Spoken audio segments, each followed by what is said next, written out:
Hello everyone, welcome to St. Peter's Law Academy. So in today's video we will discuss 12 schedules of Indian Constitution. तो देखो schedules learn करना हमेशा से ही confusing रहा है, मतलब most of the students के लिए. तो यहाँ पे क्या है, we will discuss कि भाई किस schedule में क्या कहा गया है और at last we will discuss the trick or you can say formula to remember your schedules in chronological order. Fine. तो अब देखो schedules क्या होता है. सबसे पहले तो हम ये डिस्कस करेंगे कि भाई schedule होता क्या है. तो टोटल अभी हमारे प्रेजेंट कितने स्केड्यूल्स है? 12 स्केड्यूल्स हैं, but earlier it was not 12. जिस टाइम पे कॉन्स्टिट्यूशन को अडॉप्ट करा गया था उस टाइम पे देयर वर 8 स्केड्यूल्स ओनली. तो अगर जो कॉन्स्टिट्यूशन की मैं बात करूं तो कॉन्स्टिट्यूशन क्या है? कॉन्स्टिट्यूशन एक फ्लेक्सिबल डॉक्यूमेंट है. It is not a rigid document. Amendments होते रहते हैं, आर्टिकल्स हटते हैं, आर्टिकल्स एड ऑन होते हैं. वैसे ही क्या है, कुछ अमेंडमेंट से स्केड्यूल्स ऐड हुए. तो सबसे पहले तो हम ये डिस्कस करते हैं कि भाई स्केड्यूल होता क्या है. तो schedule is a part of an act that contains an extra information that has not been written in the body of the legislative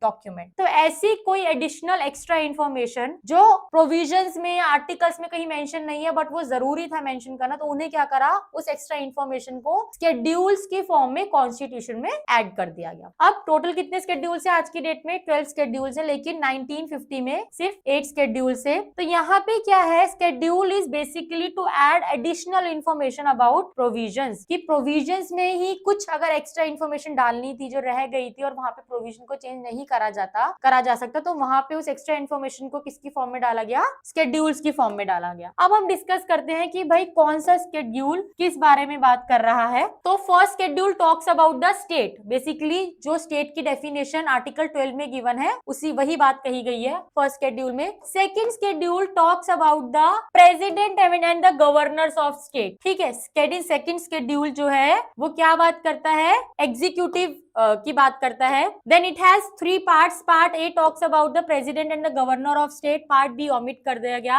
and जो पार्ट सी है वो स्पीकर, डिप्यूटी स्पीकर और deputy speaker of the legislative assembly, deputy chairman of the legislative assembly, इनकी बात करता है. Part A जो है सेकंड शेड्यूल का वो गवर्नर और प्रेसिडेंट के बारे में बात करता है और इन सब के बारे में पार्ट सी बात करता है सेकंड शेड्यूल का. फाइन. पार्ट डी जो है वो सुप्रीम कोर्ट और हाई कोर्ट के जजमेंट्स के बारे में बात करता है. So part D talks about the judgment of the Supreme Court and High Court. Next after this is part E talks about the provision as the Controller and Auditor General of India. तो second schedule का part E talks about Controller and Auditor General of India. Second schedule is divided into 5 parts. अब अगर मैं बात करूं third schedule की तो it talks about oath and affirmations कि कौन किस तरीके से ओथ लेगा. Then fourth schedule talks about allocation of seats in the council of states कि किस तरीके से स्टेट्स एलोकेटेड है उसके बारे में बात करता है. फिफ्थ शेड्यूल टॉक्स अबाउट कि स्केड्यूल एरियाज का और स्केड्यूल ट्राइब के एरियाज का कैसे एडमिनिस्ट्रेशन होगा, उनके प्रोविजंस के बारे में बात करता है. अब जो फिफ्थ शेड्यूल है that is also talking about administration of schedule areas, tribal areas. ठीक है, तो यहाँ पे जो सिक्स शेड्यूल है that talks about the administration of tribal areas of Assam, Meghalaya, Tripura and Mizoram. तो इन पर्टिकुलर स्टेट्स के ट्राइबल एरियाज की बात सिक्स शेड्यूल में करी गई है. Seventh schedule talks about 3 list that is union list, state list and concurrent list. उसके बाद हम आते हैं 8 शेड्यूल पे. It talks about languages. Then 9 schedule talks about कि कुछ एक्ट्स और रेगुलेशंस के वैलिडेशन के बारे में बात करता है. 10th शेड्यूल टॉक्स अबाउट कि भाई किन ग्राउंड्स पे डिस्क्वालिफिकेशन होगा, किन ग्राउंड्स पे डिस्क्वालिफिकेशन होगा. Then 11th schedule talks about power, authority and responsibilities of panchayat. Panchayat की क्या पावर्स होंगी, क्या रिस्पॉन्सिबिलिटीज होंगी, वो सब बात करता है 11th शेड्यूल. 12th शेड्यूल किस बारे में बात करता है? म्यूनिसिपैलिटी की क्या पावर्स, रिस्पॉन्सिबिलिटीज एंड अथॉरिटी होगी. अब देखो इसको, इन सब शेड्यूल्स को इस तरीके से रिमेंबर करना थोड़ा टफ हो जाता है. तो now we will discuss one formula जिसकी वजह से आपको ये सारे शेड्यूल्स टिप्स पे लर्न हो जाएंगे कि भाई किसके बाद क्या कहा गया. So the formula for this is tears of old PM. तो हर एक शेड्यूल से एक एक वर्ड ले रखा है. Schedule 1 talks about territories. ठीक है, Schedule 1 talks about territories. Schedule 2 is emoluments. Then next is Schedule 3 talks about affirmations. R is Rajya Sabha, that is 4th schedule. Then schedule areas की बात हो रही थी 5th schedule में. 6th schedule was talking about schedule areas of Assam, Mizoram, Tripura. So that is other schedules. Other schedules की अगर हम बात करें तो दैट इज शेड्यूल 6, जहाँ पे असम, त्रिपुरा और मेघालय की बात आ रही थी. Other tribal areas. Federal provisions was talking about is in 7th schedule. उसके बाद 8th schedule was talking about official languages की बात कर रहा था.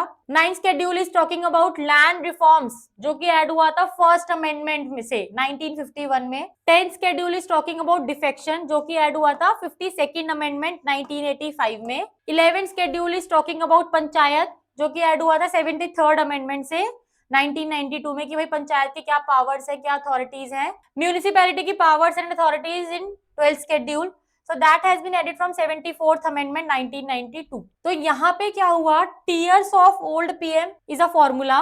Tears of old PM. Fine.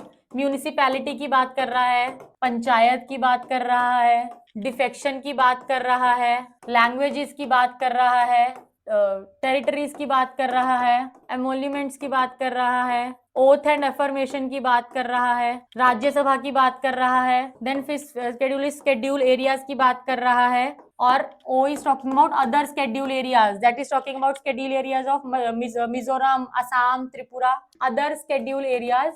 And F is federal provisions.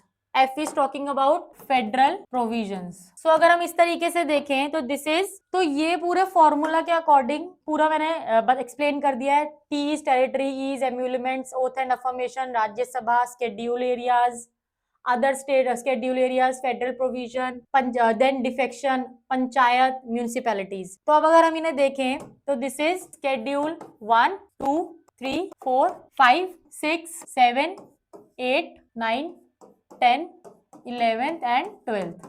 So tiers of old PM. This is the formula. This is the trick to remember all your 12 schedules in chronological order.